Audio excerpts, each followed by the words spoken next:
आज 2082 सालको असोज 3 गते शुक्रबारको दिन यो इलाम मङ्सिर 5 मामी छौँ। यहाँ माङहिममा छौँ। गुरु आश्रमको यतापट्टि यो आशीर्वाद प्रदान दिने ठाउँ मामी छौँ र बाहिर गेट बाहिर निस्केर अहिले गेटदेखि बाहिर हामी फर्किने क्रममा छौँ। यहाँको सिन यस्तो रहेको छ। यहाँ शिवजी यता चाहिँ फानन्दका 3टा 4टा यहाँ मूर्तिहरू रहेको देखिन्छ। त गणेशको रहेको छ, बुद्धको रहेको छ, माछा यता रहेको छ, गेट रहेको छ। हामी गुरुको आश्रम मस्जिदमा गएका कारण आज चाहिँ यता बाहिर फर्किने क्रममा हामी छौँ। ल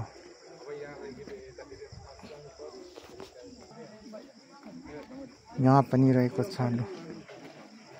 यो चाहिँ शिशी सँगसँगै गर्नुपर्ने पानीभित्र प्रवेश गर्नुपर्दाखेरि यो पानी यहाँ राखेको छ। यो पानीको शिशी संस्कारभित्र प्रवेश गर्नुपर्ने हुन्छ र यहाँ भेटी पैसा यहाँ लाग्ने छ। भेटी पैसा राख्दा हुने भयो। यहाँ भेटीहरू पनि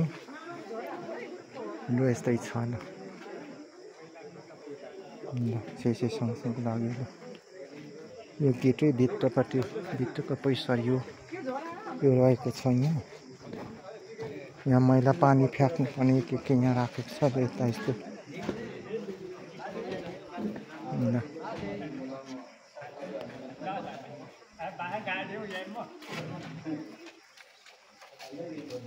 यता चाहिँ गुरु आश्रम।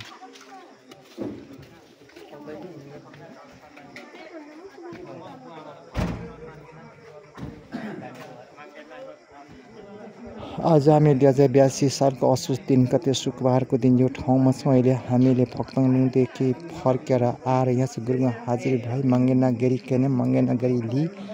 फर्किने क्रममा हामी छौँ।